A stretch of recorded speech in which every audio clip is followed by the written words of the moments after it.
4, pero hace poco tiempo, no mucho, aunque bueno, poco tiempo, lo mismo es mucho, lo estuvimos predicando, así que decidí dar el salto al otro versículo, a los otros versículos. Así que, bueno, espero que lo podáis también leer en casa, los versículos 23 al 30, y si lo habéis podido traer leído, pues estupendo, porque así tenemos un mejor contexto, ¿vale?, acerca de lo que vamos a hablar en el día de hoy. Pues vamos a orar. Si queréis ir abriendo las Escrituras por el libro de Hechos, capítulo 4, y oramos. Amén. Señor, bendice tu palabra. Bendícenos a través de ella, Señor. Necesitamos de ti, Señor. Necesitamos, Dios mío, que tu voz sea fuerte y poderosa en nuestros corazones en el día de hoy. Que no haya duda, Dios mío, de que tu palabra proviene de ti, Señor. Por eso te pido, Señor, que me dé la capacidad para hablar con denuedo, con autoridad, con valentía. Podamos trazar la palabra como a ti te agrada en este día. En el nombre de Jesús. Amén. Amén. Amén. Buscamos Hechos, capítulo 4. Vamos a estar leyendo desde el versículo 31 en adelante.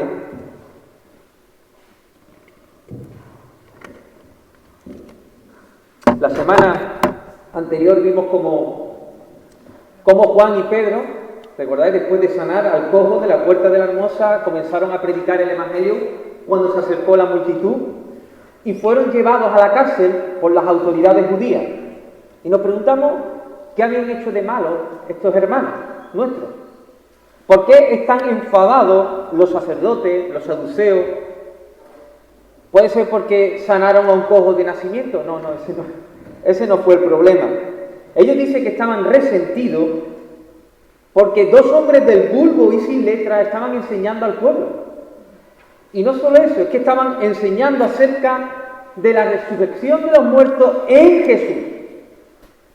Así que los metieron en la cárcel y dijimos que la predicación del Evangelio no solo es poder de Dios para salvación, no solo es el refugio para el alma hambrienta, el refrigerio para el alma hambrienta, sino que también estuvimos diciendo que el Evangelio conlleva persecución. Eso está en el ADN de todo verdadero cristiano que predica con fidelidad la palabra y vive acorde a la palabra. Y aquí ya lo tenemos, en tiempos tempranos de la iglesia, proclamaron el Evangelio y entonces, ¿qué pasó? Persecución. Así que, ¿cuál era el problema? Que la predicación del Evangelio desplaza al ego del hombre. Le dice, mira, bájate del escenario que tú no eres el centro es Jesús. Y hiere el ego. Entonces, la persona que es herida se levanta con toda su furia para ir contra aquellos que están proclamando este Evangelio. Ese es uno de los problemas por los cuales las personas persiguen a los cristianos, porque el mensaje suyo hiere el ego. Pero además es porque la predicación del Evangelio desafía los planteamientos humanos. Por lo tanto, la gente se levanta con esa furia contra todos aquellos que proclaman que son pecadores y que todas las opiniones no son correctas. Sin embargo, a pesar de la persecución, estuvimos viendo en el día anterior que el nombre de Jesús es poderoso. ¿Recordáis? Era poderoso para consolar a los perseguidos, era poderoso para capacitar a los que han sido acusados falsamente, y era poderoso, el nombre de Jesús poderoso, para trastocar los planes de los impíos. Y esto es lo que estuvimos viendo. Pedro y Juan lo meten en la cárcel, tienen una noche entera para meditar, están sufriendo el poder político y religioso de la época. Así que ahí tienen un buen tiempo para que reflexionen, piensen y se retracten acerca de la proclamación del Evangelio. Sin embargo, esta gente en la cárcel son fortalecidos en su hombre interior. Y cuando están frente al Sanedrín, ante el poder político religioso de la época, el poder ejecutivo, legislativo y judicial de la época, delante de los más influyentes de la época, los influyentes judíos, ellos se levantan y les predican el Evangelio. Esto era algo, porque tenemos a dos pescadores, allí predicando el Evangelio al mismo Sanedrín. Le dan una paliza.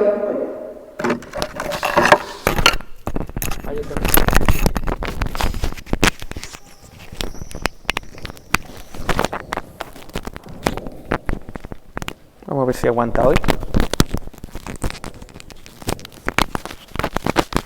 Bien. Vemos como estos dos hombres le dan una paliza, por así decirlo, terrible, a estos influyentes de la época.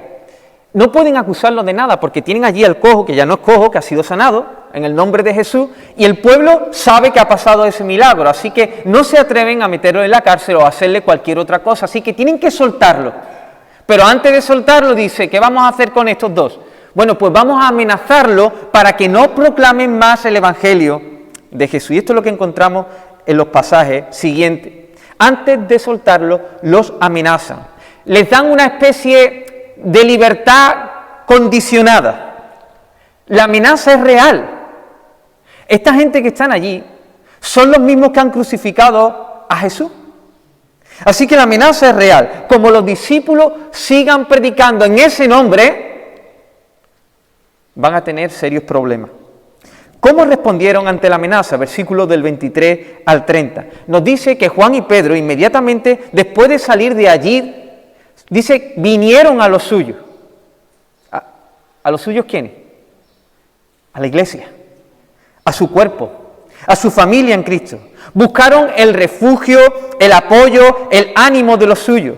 Le comunicaron las palabras a ellos del Sanedrín, las amenazas. ¿Y sabes qué hicieron todos? Juntos se levantaron y oraron a Dios, a un Dios soberano, a un Dios que controla todas las cosas. ¿Qué les pidió a Dios? Que quitara de en medio al Sanedrín, que el Sanedrín fuera más paciente con ellos, que no se encontraran más a estos judíos influyentes de la sociedad. No, ellos pidieron valentía, denuedo, autoridad para seguir predicando el Evangelio de Jesucristo. ¿Te das cuenta? Vamos a leer versículo 31 en adelante. Esta será la porción de hoy. Dice, cuando hubieron orado, el lugar en el que estaban congregados, dice que tembló, y todos fueron llenos del Espíritu Santo, y hablaban con denuedo la palabra de Dios. Y a continuación dice, aquí quiero resaltar, esto es lo que vamos a estar tocando en el día de hoy. Y la multitud de los que habían creído eran de un corazón y un alma. Y ninguno decía ser suyo propio nada de lo que poseía, sino que todas las cosas la tenían en común. Y con gran poder los apóstoles daban testimonio de la resurrección en Jesús, y abundante gracia era sobre todos ellos. Así que no había entre ellos ningún necesitado, porque todos los que poseían heredades o casas las vendían y traían el precio de lo vendido y lo ponían a los pies de los apóstoles y se repartían a cada uno según su necesidad.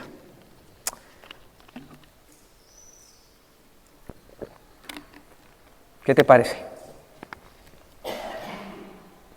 ¿Qué te parece cuando leemos esto desde la óptica nuestra? Donde hemos sido bendecidos con tantas cosas. Este texto nos presenta un cuadro precioso de unidad en amor. Unidad en amor que se ha manifestado a través de los bienes materiales. Se expresa a través del uso de los bienes materiales. Se puede expresar la unidad de muchas formas, de muchísimas formas, pero en esta ocasión se nos habla que la unidad en amor, se puede ver un cuadro de unidad en amor cuando tú ves cómo ellos usan los bienes materiales. Lo hemos visto antes, cómo ellos estaban unidos, perseverando en la doctrina de los apóstoles, en la comunión unos con otros, en las oraciones, en el partimiento del pan, pero también incluso en ese mismo texto, y ahora aquí lo vemos que a través del uso de los bienes materiales se expresa una unidad en amor en medio de la iglesia. El objetivo de la iglesia cristiana, nuestro objetivo, es mostrar a las personas la gloria del Dios Trino. Dios Padre, Dios Hijo y Dios Espíritu Santo. Una unidad perfecta, inquebrantable, indisoluble, inseparable. Existe una relación entre ellos de perfecto amor desde la eternidad. Dios se encuentra en la pluralidad de sus personas, sí, que te estalla la mente, pero Dios se encuentra en la pluralidad de su persona todo lo que necesita. Dios no sufre ninguna carencia, no tiene ninguna necesidad. Él es completamente feliz, dichoso, Él está completamente saciado en Él mismo. Ahora bien, si nuestro Dios es plural, si es perfecto en unidad y tiene entre las personas diferentes de la divinidad una relación de amor, de entrega, de servicio mutuo, de tal manera que están completamente satisfechos, ¿qué piensas tú que debe reflejar la Iglesia? ¿Qué debemos reflejar? La Iglesia está destinada a ser un ejemplo de unidad en amor, que está completa, satisfecha en Cristo.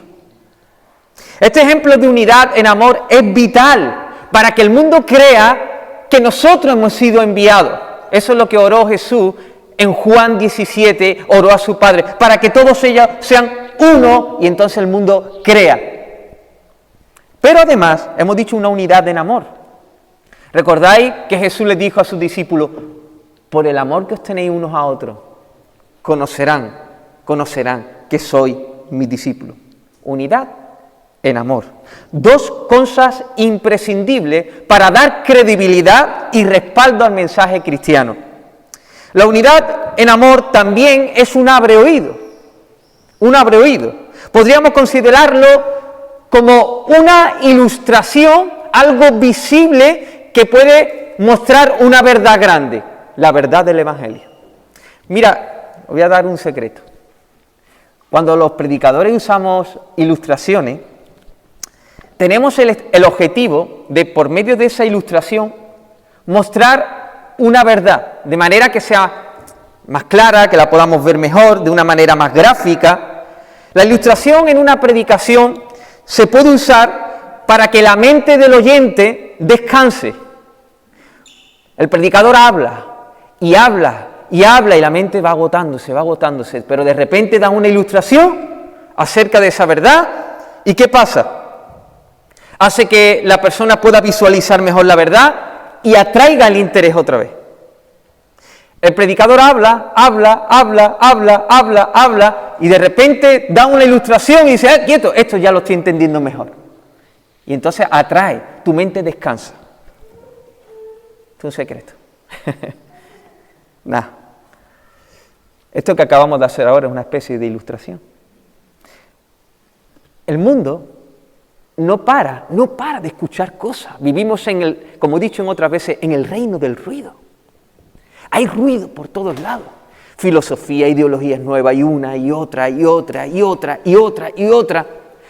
Y en medio de todo eso está el mensaje del Evangelio. Nosotros predicamos un mensaje, pero para las personas es otro mensaje más, otra información más. Y decimos, ¡bum! Y el mensaje de Jesús, ¿Sabe qué necesitan las personas?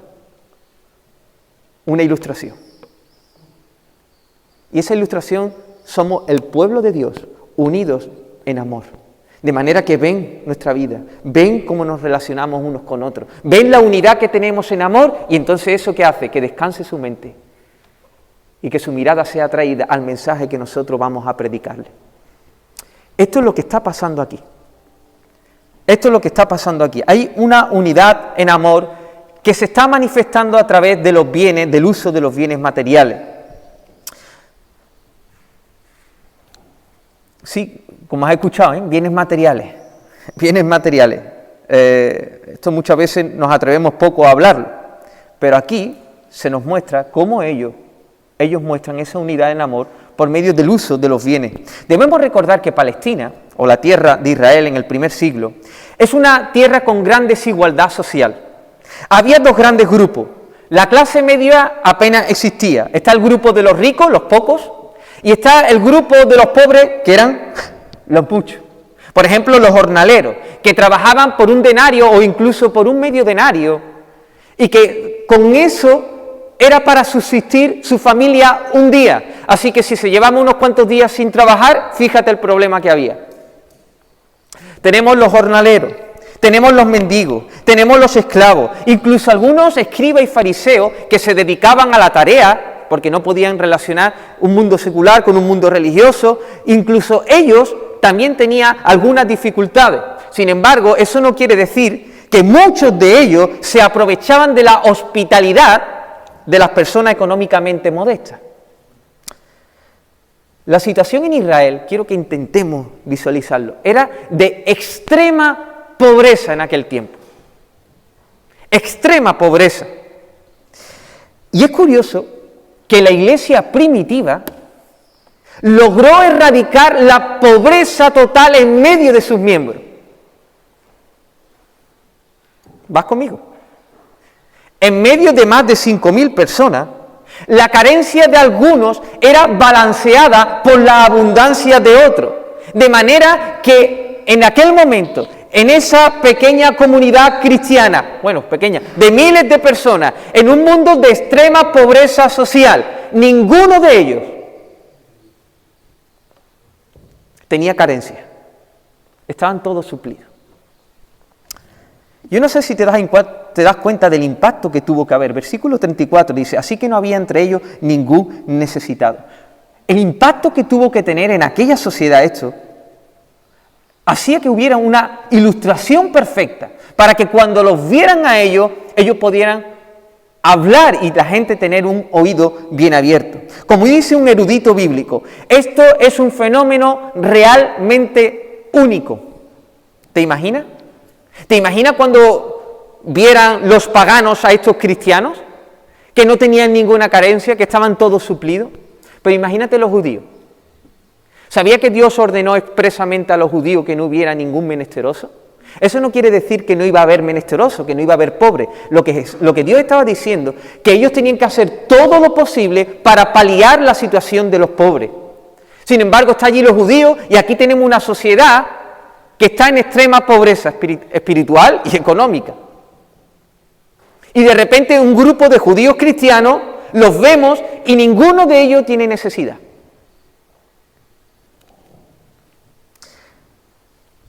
La iglesia está brillando, hermano. La iglesia está brillando. Ellos proclaman el evangelio con denuedo, con valentía, pero además su mensaje es coherente con lo que hacen, con lo que viven. Ahora dicen, somos un pueblo en Cristo, pero ese pueblo en Cristo se ve, se palpa, a la vez que se predica el evangelio por medio del uso que hacen ellos de los bienes materiales. Por tanto, encontramos una ilustración hermosa de unidad cristiana. Así que vamos a ver dos cosas hoy, dos cositas. ¿Cómo era esta comunidad de bienes, si lo podemos llamar así? Y algunos principios que produjeron que hubiera esta unidad en amor reflejada por medio de los bienes materiales. ¿Me sigue? ¿Qué vamos a ver primero? ¿Qué vamos a ver primero? Si la podemos llamar así. Estamos viendo una comunidad de bien aquí. Estamos viendo a los cristianos como personas comunistas, al estilo de Carlos Marx. ¿Debemos ser los cristianos socialistas? Sabemos que si no explicamos esto bien, puede generar muchas confusiones. Por lo tanto, este primer punto deseo aclarar cómo era esta comunidad en el primer siglo. Si hacemos una lectura superficial del capítulo 2, del 42 en adelante, donde nos dice que ellos distribuían las cosas y las vendían y compartían, y después vemos este pasaje, si lo hacemos de una forma superficial, parece darnos a entender que los cristianos vivían en una comuna. Pero hay que aclarar que ellos no tomaban sus casas, no tomaban sus propiedades y terrenos, y las vendían y decían, ya todo es de todo. Ellos tampoco iban a la notaría de aquel tiempo y traspasaban todos sus bienes a la institución cristiana de aquella época. No había un traspaso legal a la propiedad ni al Estado, como es en el caso del socialismo. Ni tampoco es un traspaso legal al conjunto de creyentes. Más bien nuestros ojos tienen que ir más allá. Lucas nos está mostrando aquí el espíritu que tienen los verdaderos cristianos. Es un espíritu de compartir, de generosidad. Fíjate el versículo 43-45 del capítulo 2. Nos habla de que ellos perseveraban en, sobre mí no todo temor, y dice, versículo 44 y 45. Todos los que habían creído estaban juntos y tenían en común todas las cosas y vendían sus propiedades y sus bienes y los repartían a todos según, aquí, ¿según qué? La necesidad de cada uno. Todos los verbos que vemos aquí, en este pasaje, del 2 del 42 en adelante, todos los verbos están en tiempo imperfecto, en lugar del tiempo aoristo. Y me dices, ahí, háblame en español. Bueno, tranquilo. En griego, el tiempo aoristo nos habla de una vez para siempre. ¿Vale? El imperfecto nos habla de algo que hace periódico, se hace de una forma periódica. Lo que nos quiere decir es que las personas, cuando se unían a la iglesia, no cogían todos sus bienes y los entregaban de una vez para siempre. No, lo que está diciendo es que a medida que se iba presentando necesidades dentro de la comunidad, los cristianos, algunos de ellos, que tenían casa o tenían propiedades, vendían eso y suplían la necesidad de su hermano. Eso es lo que está diciendo. Según la necesidad. ¿Cuándo lo hacían? Cuando había alguna necesidad. Se presentaba en medio de la comunidad una necesidad y los cristianos que tenían un espíritu generoso y podían cubrir la necesidad de otros, eso lo hacían.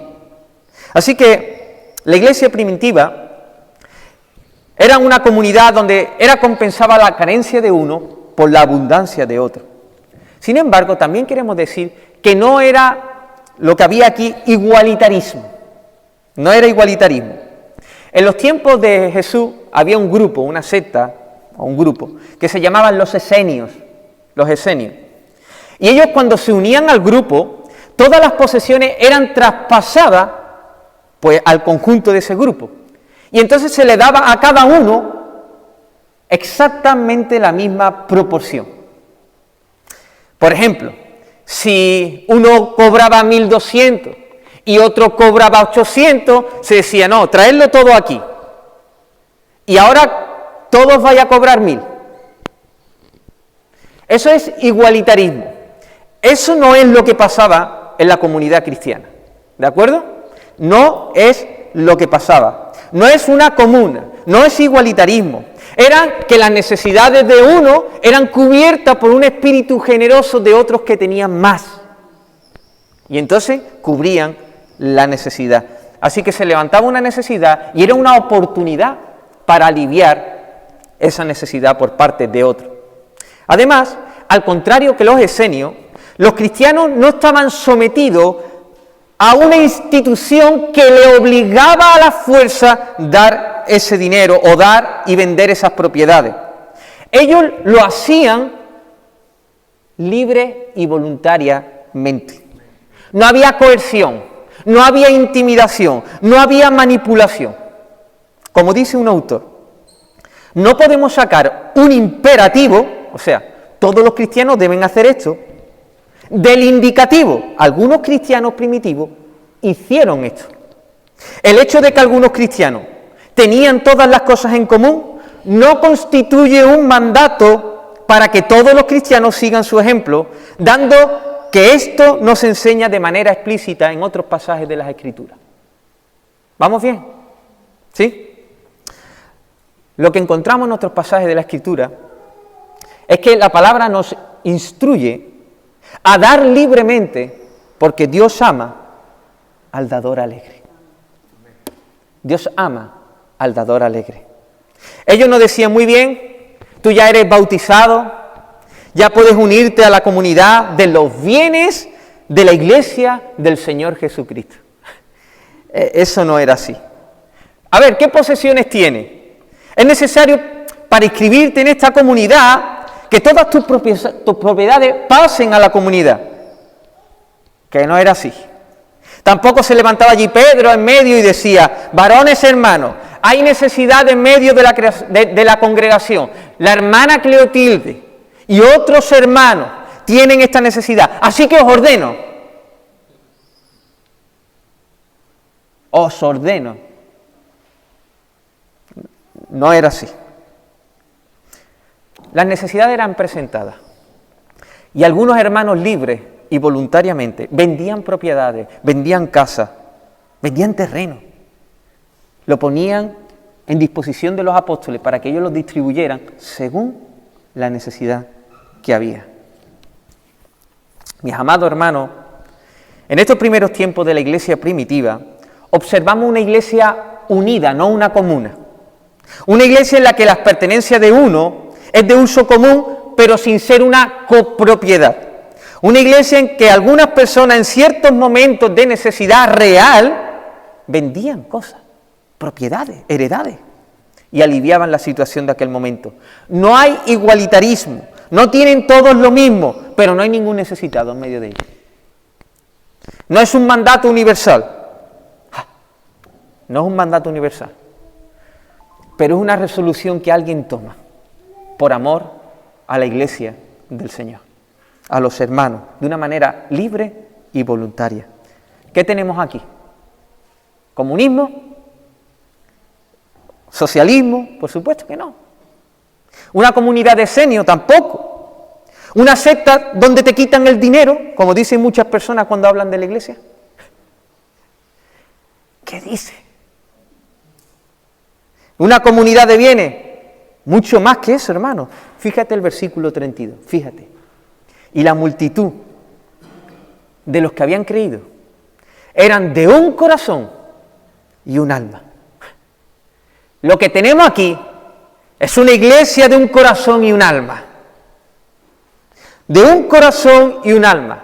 La frase un corazón y un alma, o un corazón y una mente, es típicamente hebrea.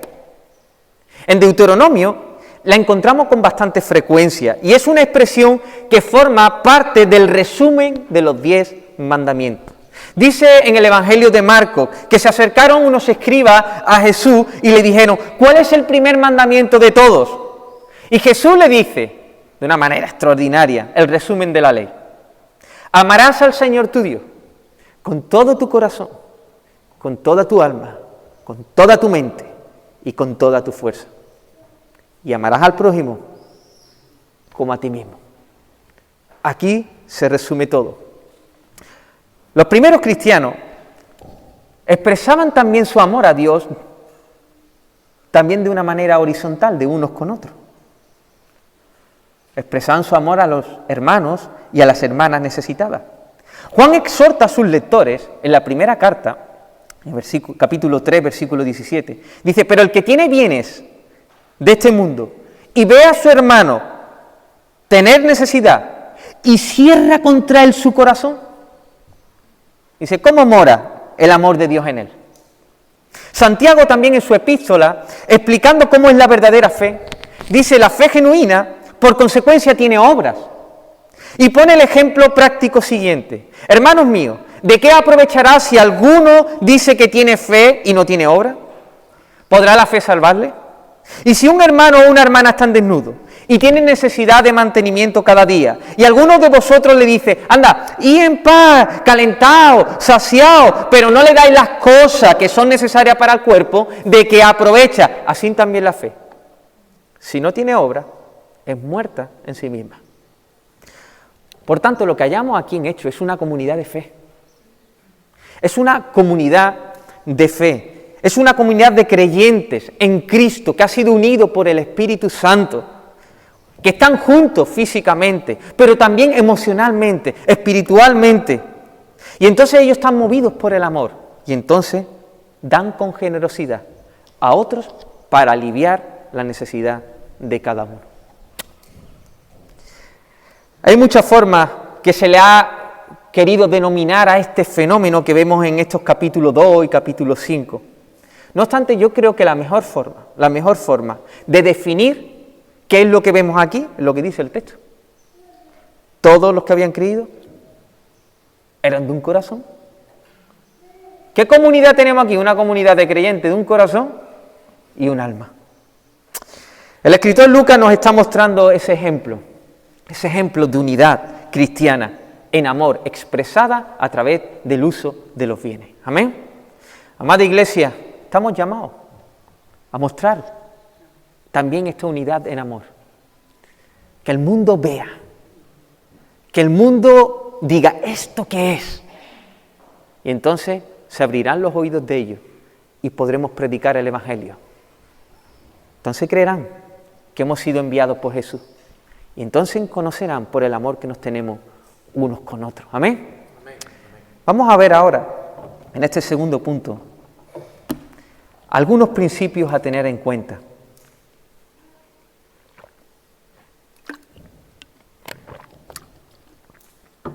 La pregunta que deseo contestar es que ¿cómo pudieron mostrar este ejemplo de unidad en amor? ¿Cómo fueron capaces? ¿Qué están vendiendo? Venga, a leer un poco. ¿Qué están vendiendo?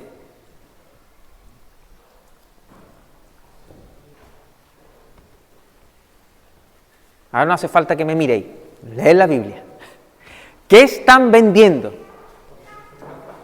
¿Casas y qué más? ¿Bienes? ¿Qué bienes? El último versículo, hay un hombre que vende también. ¿Qué vende?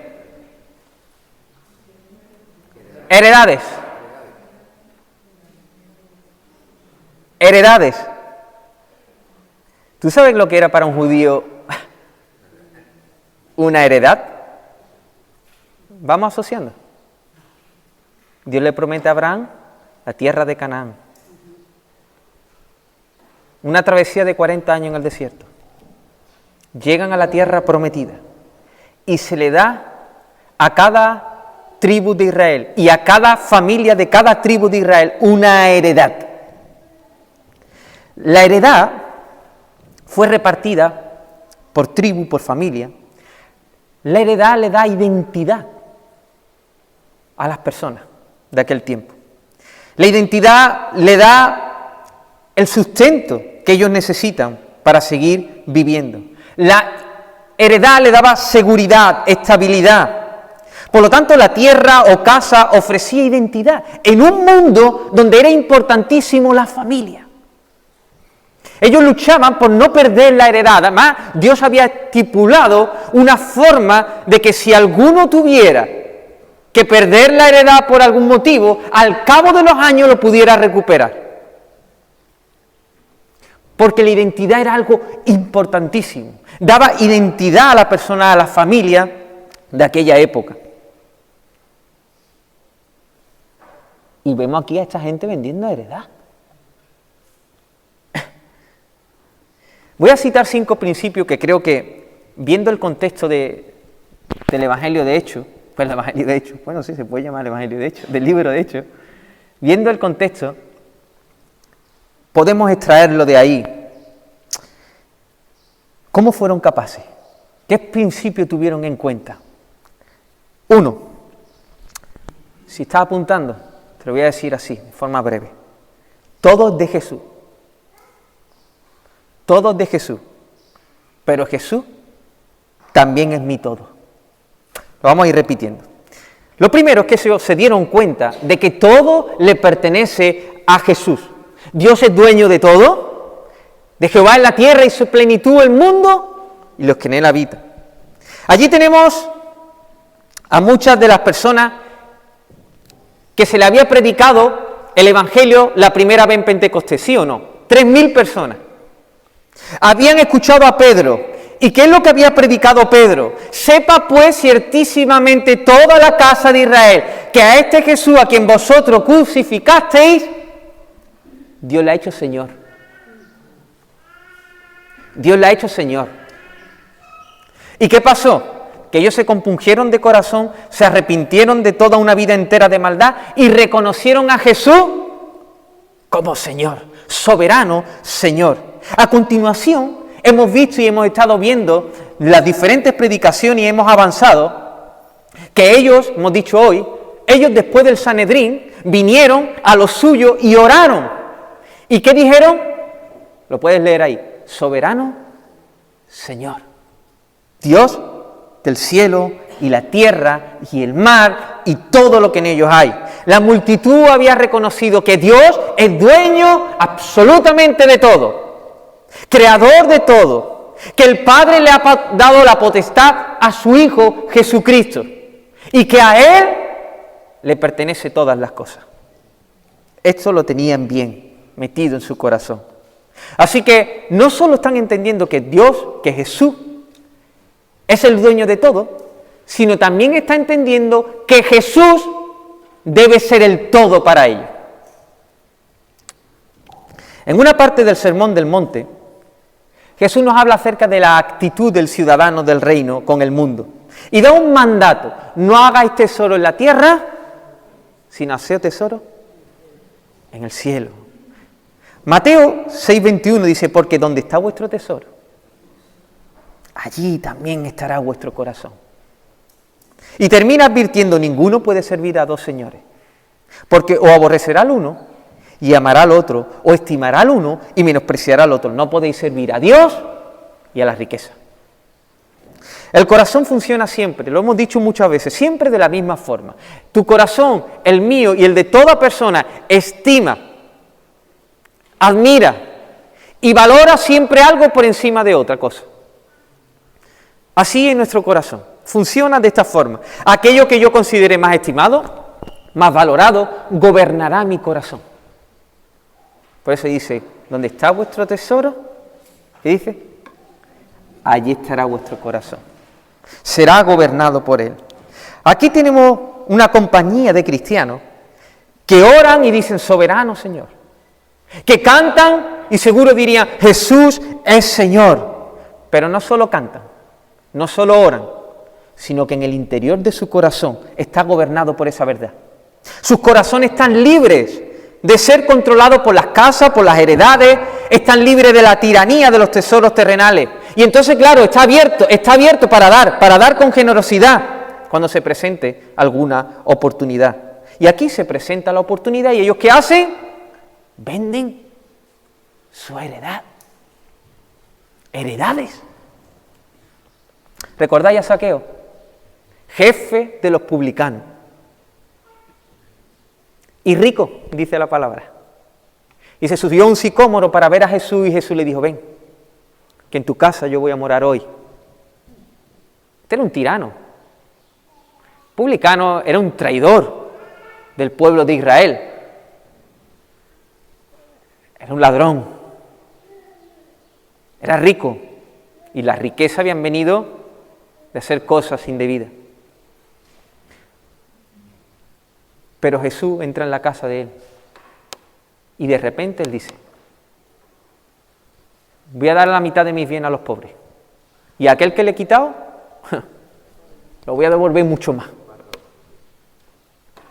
A ver, ¿qué ha pasado? ¿Qué ha pasado? Hace un ratito estaba en un sicómoro con los bolsillos llenos. Me imagino unos minutos antes, lo mismo haciendo sus negocios. ¿Qué ha pasado? Un momento. ¿Qué ha pasado en su corazón? ¿Qué ha visto? ¿Qué ha visto de verdad? ¿Ha visto? Que hay algo que vale más que todo lo que tiene junto.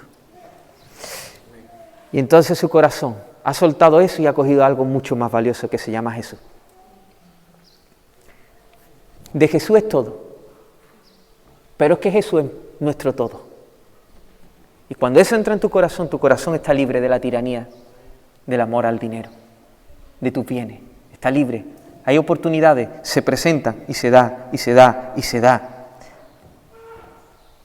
Ellos eran conscientes de que todo para ellos era Jesús. Hasta la misma tierra que tanto habían trabajado sus antepasados. Esa heredad misma que le daba identidad. Sus vestidos, sus bueyes, los denarios, la moneda de aquel tiempo que se conseguía con el sudor de su frente, todo era de Dios. Pero también Jesús era su todo. Hemos leído, Susana, 16, ya no sabía que ibas a compartir ese pasaje hasta ahora que lo he dicho, y mira el salmo que tenía yo. Mis cuerdas me cayeron en lugares deleitosos. y es hermosa la heredad que me ha tocado. Jesús es nuestra heredad. Jesús es nuestra heredad. Amén. Ellos se dieron cuenta que eran su heredad, su identidad, su provisión, su esperanza. Amén. Segundo principio es que ellos reconocieron que nada de lo que poseía era suyo, en contraste de reconocer que la iglesia sí es suya. Te lo voy a dar en otras palabras, ¿vale? Nada es mío, pero la iglesia es mía. ¿Vas? En el versículo 32 vemos el aspecto negativo de este principio. Y ninguno decía ser suyo propio nada de lo que poseía. ¿Sabéis qué término usa Lucas aquí en griego? Usa el término idios. Idios, ¿sabe qué significa? Suyo propio, del ámbito privado, aparte, a sola. Dice, ninguno decía ser propio, del ámbito privado, aparte, nada de lo que poseía. Su casa, su heredad, su buey, no era considerada como idios, como suyo propio. Por el contrario, esta misma palabra idios se usa en unos textos más arriba para decir que Juan y Pedro vinieron a los suyos. Idios. Idios. No consideraban las cosas que tenían como suyas, pero sí consideraban a la iglesia como suya. Imagínate por un momento. Tu cuerpo se dispone a correr, o lo voy a decir de una manera más sofisticada, hacer running, ¿no? ¿Se dice así bien en inglés? Más o menos, ¿no? Bueno, dice, viste, bueno, running. Se dispone tu cuerpo a hacer running. La mano tiene en su poder un calzado deportivo. El pie no tiene calzado y lo necesita para cubrirse y protegerse del terreno sobre el cual va a pisar. La mano puede decir, ya sé que tienes necesidad, pero esto es mío. Y Dios, no te lo doy. ¿Te imaginas? ¿Sí? Ahora imagínate que una mano ha entendido la realidad de que la mano y el cuerpo están juntos, están en un mismo cuerpo, la mano y el pie. Podría haber dicho, lo tengo en mi poder, pero no lo considero mío. Querido pie, tú sí eres mío. Nos pertenecemos unos a otros. Esta es tu necesidad, también entonces la mía. Anda, toma, cúbrete, vayamos a correr, o mejor dicho, a hacer running. Estos hombres y mujeres sencillos manifestaron que la iglesia era su idios, su posesión. Los demás cristianos eran su propia carne, su propia sangre. Los demás hermanos eran más preciosos que el oro, que la plata, que todo lo que tenían. Porque es el cuerpo de Jesús. ¿Te das cuenta? Todo es de Jesús, pero Jesús es mi todo. Nada es mío, pero la iglesia es mía. Vamos a seguir con esta ilustración de la mano y del pie. Sigue imaginando. De nuevo la mano dice, no te doy el calzado, es mío, mi tesoro. Entonces habría que hacerle unas cuantas preguntas a la mano. Bueno, ¿y quién te ha puesto en tu mano el calzado? ¿Acaso lo has fabricado tú? Hay uno que lo hizo, ¿verdad? Hay uno que lo ha puesto en tu mano. ¿Para qué crees que tú lo has puesto en tu mano? Y entonces aquí viene el tercer principio, atento. Los cristianos primitivos entendieron que ellos eran administradores de Dios. Los bienes que poseían eran un medio para servir a los hermanos. El versículo 32 continúa, dice, sino que tenían todas las cosas en común. Todas estas cosas que tenían en común, ellos, los que la poseían, los administradores, eran dueños legales. Pero los dueños siempre tenían que tener una disposición para ponerlo al servicio de otro hermano. Por ejemplo, el buey de Bartolomé. Imagínate a Bartolomé con un buey. Eso es una herramienta de trabajo. El buey, no un martillo, un buey. Así que si un hermano tenía una necesidad de arar su tierra, le decía a Bartolomé, Bartolomé, ¿me deja tu buey? Y Bartolomé le dejaba su buey. Pero Bartolomé seguía siendo responsable del cuidado de su buey. No, te entrego mi buey y haz lo que tú quieras, no. Bartolomé tenía que tener cuidado de que ese buey que él prestaba no iba a ser usado 12 horas de lunes a viernes, o de domingo, mejor dicho, porque el sábado lo mismo lo tenían ahí, aunque ya con la entrada de la resurrección, no podían tener de lunes a sábado 12 horas trabajando al buey. Él seguía siendo responsable del buey que Dios le había puesto en su mano. Pero también el hermano que recibía el buey tenía que ser responsable de darle un buen uso a lo que se le había prestado. ¿Entendemos eso? Así que ellos no podían retener nada, porque nada era suyo, y por eso tenían un espíritu de generosidad. Eran buenos administradores de lo que Dios les daba. ¿Amén? ¿Cómo pudo mostrar la Iglesia semejante cuadro de unidad en amor? Uno, todo es de Jesús, pero Jesús es mi todo, nada es mío, pero la Iglesia es mía.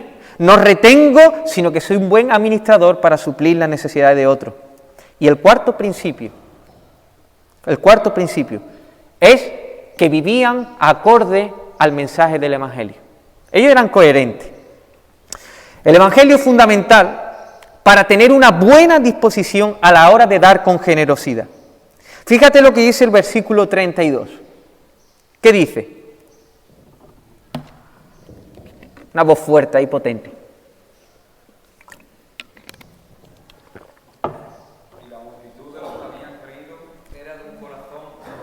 Y la multitud de los que habían, ¿qué? Está clarísimo. ¿Qué habían creído? El Evangelio, la palabra de los apóstoles, predicado por Pedro hace unos días o hace muy poquito tiempo atrás. En su primer sermón, Pedro predicó la vida, la muerte, la resurrección de Jesús. En el segundo sermón, más de lo mismo, predica el Evangelio. Pedro llama a Jesús el Santo, el autor de la vida. En otras palabras, Jesús es Dios, creador del cielo, la tierra, todo lo que en ellos hay. También Jesús es el ungido, el Hijo del hombre, el Hijo de Abraham, el Hijo de David. Jesús es Dios en persona, que ha venido a este mundo, que ha venido a vivir una vida perfecta que tú y yo no podíamos vivir. Y en la cruz del Calvario está llevando cada uno de nuestros pecados. Al tercer día resucita. Mire, ¿qué significa esto con los bienes? ¿Qué tiene que ver? Todo.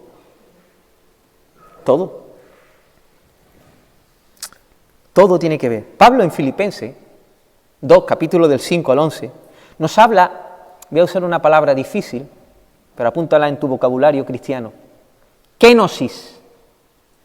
Nos habla de la kenosis de Jesús, el vaciamiento de Jesús, su entrega total. Y él dice, haya pues en vosotros este sentir que hubo también en Cristo Jesús, el cual siendo en forma de Dios, no estimó ser igual a Dios como cosa que aferrarse, sino que se despojó a sí mismo, tomando forma de siervo, hecho semejante a los hombres y estando en la condición de hombre, se humilló a sí mismo, haciéndose obediente hasta la muerte y muerte de cruz. Pablo coloca el ejemplo de Jesús como el sentir que tiene que tener todos los cristianos para preservar la unidad, para mostrar así la gloria del Dios Trino.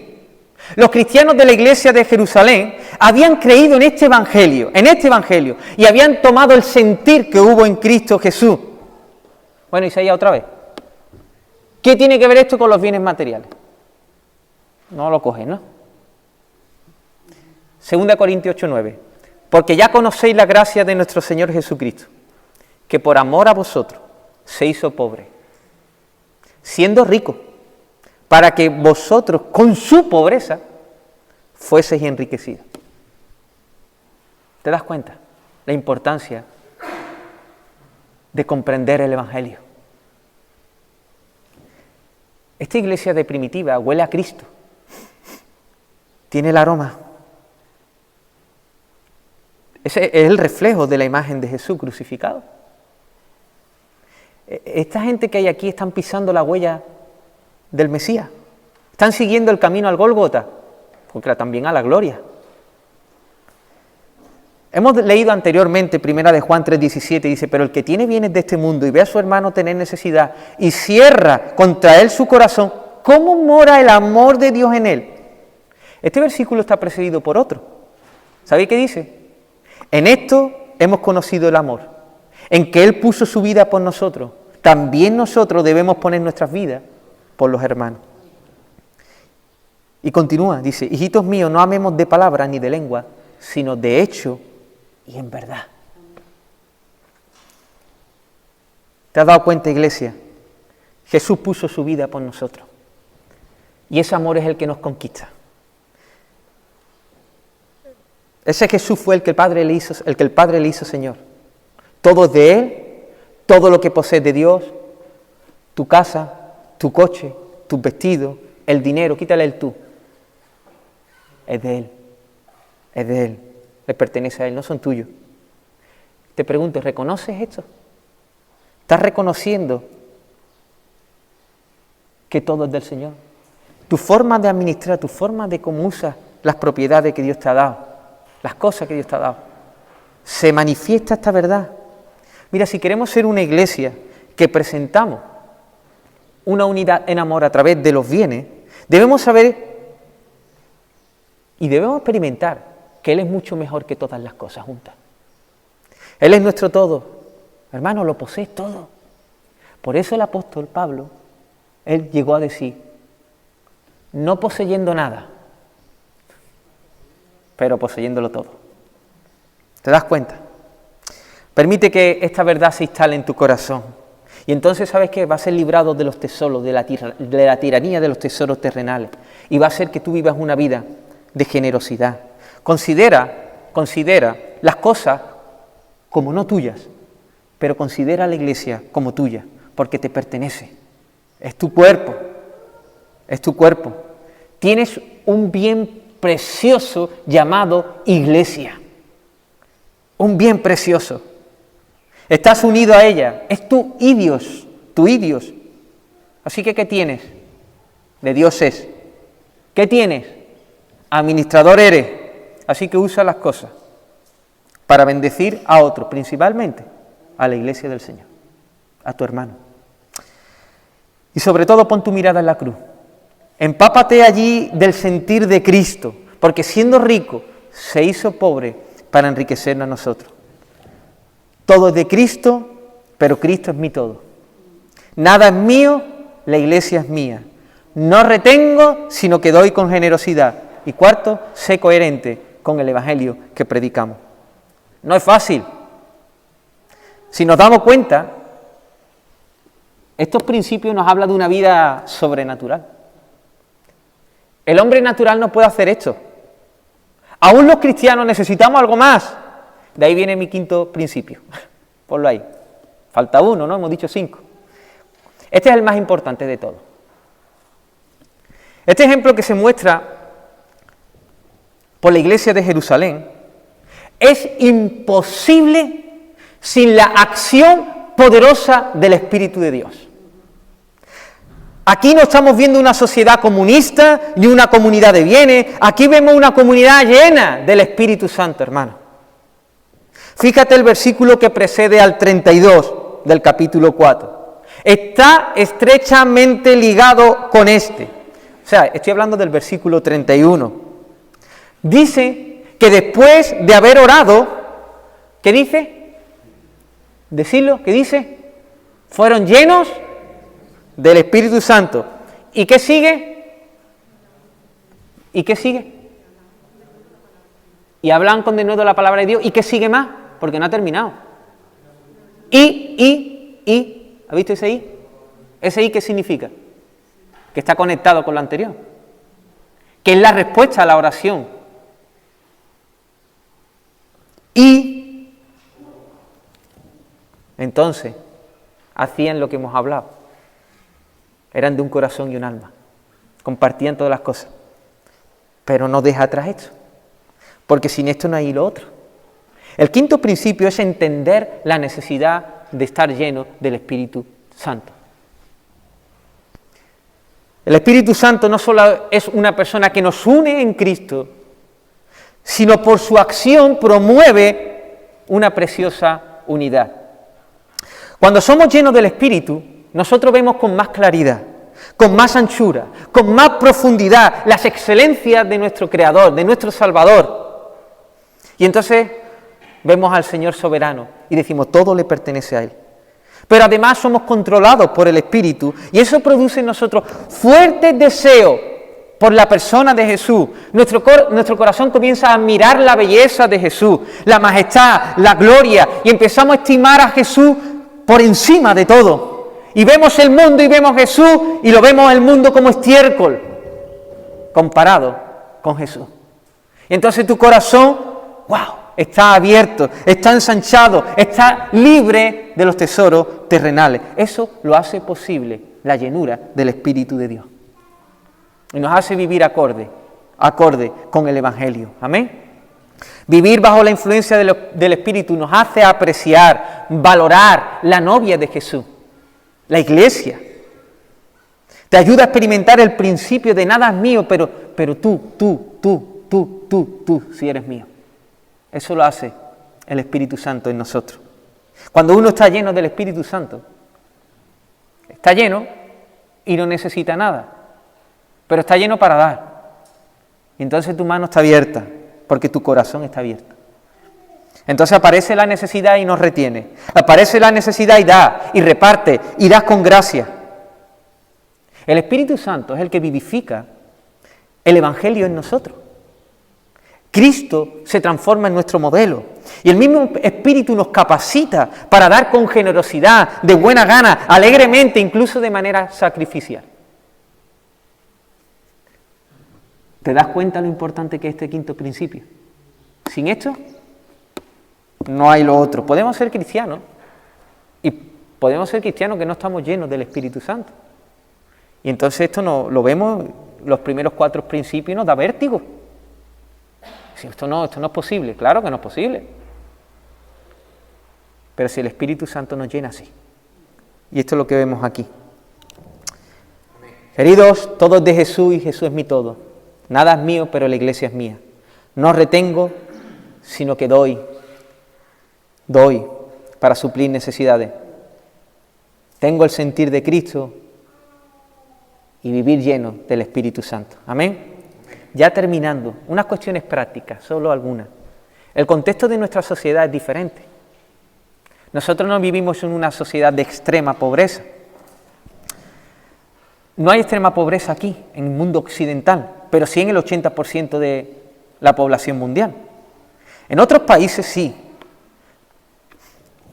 Pero el mundo occidental, donde nos rodeamos, no es así. Esto no quiere decir que no tenemos que hacer otras cosas para aliviar la necesidad de otros hermanos o otras personas en otros lugares. Pero yo quiero intentar hacer una aplicación práctica para nuestro tiempo. Hay otro tipo de necesidad en nuestra época. A lo mejor no es lo material, pero sí hay mucha ansiedad, hay mucha depresión, se dispara. Hay falta de personas que pongan su oído para escuchar a otras, para confortar. No sufrimos de falta material, pero de tanto gozo espiritual sí que sufrimos, una ausencia tan grande. ¿Sabéis que hay falta de verdaderos amigos? Verdaderos amigos, de personas interesadas de verdad en los asuntos personales de otros. Hay muchas otras necesidades que se nos presentan a nosotros diariamente. Y sabes que Dios te ha dotado, a ti y a mí, de recursos, lo mismo naturales como el tiempo, para poder servir a otros. O los dones que Dios ha puesto, naturales también, o espirituales para servir a otros. Así que yo te quiero preguntar, ¿qué tienes en tu mano que le hace falta a otro? ¿Qué tienes? ¿En qué eres bueno? ¿En qué puedes ayudar a tu hermano u otra persona? Quiero ir un poco más allá. La iglesia no simplemente es una comunidad de bienes para suplir bienes materiales, sino es una comunidad de bienes espirituales, si supiéramos todos los bienes que tenemos. Hemos sido bendecidos con toda bendición espiritual. No hay nadie más rico en la tierra. De las grandes bendiciones que hay en el mundo, que tú y que yo. Hemos sido suplidos, nos ha dotado Dios. Como dice el apóstol Pedro, ¿qué tenemos que hacer? Cada uno según el don que ha recibido. Ministrelo a los otros, como buenos administradores de la multiforme gracia de Dios. Si alguno habla, hable conforme a las palabras de Dios. Si alguno ministra, ministre conforme al poder que Dios da, para que en todo sea Dios glorificado por Jesucristo, a quien le pertenece la gloria y el imperio por los siglos de los siglos. Amén. Dios ha puesto en medio nuestra dones para que cada uno de nosotros seamos perfeccionados, podamos parecernos más, seamos sanados. En la iglesia, ¿sabéis qué? Está la verdadera terapia para el alma. Aquí. Así que, hermano, está despierto, porque hay muchas necesidades en medio nuestra. Y el mundo tiene que vernos también como una unidad en amor, donde estamos satisfechos todos en Cristo. Y donde nos ve la gente y dice, wow, yo no sé qué le pasa a esta gente, pero están suplidos de gozo, de paz, de verdadero sentido de la vida. Esta gente son. Y entonces proclamamos el Evangelio y hay respaldo. Hermanos, hay muchas necesidades, muchas oportunidades hay para hacer bien al que está a la izquierda o a la derecha, atrás o delante. Así que pídele al Señor, Señor, ¿qué puedo hacer yo hoy por mi hermano en Cristo? Amén. Para que no haya carencia en medio de su pueblo. Oramos. Señor, te adoramos en este día.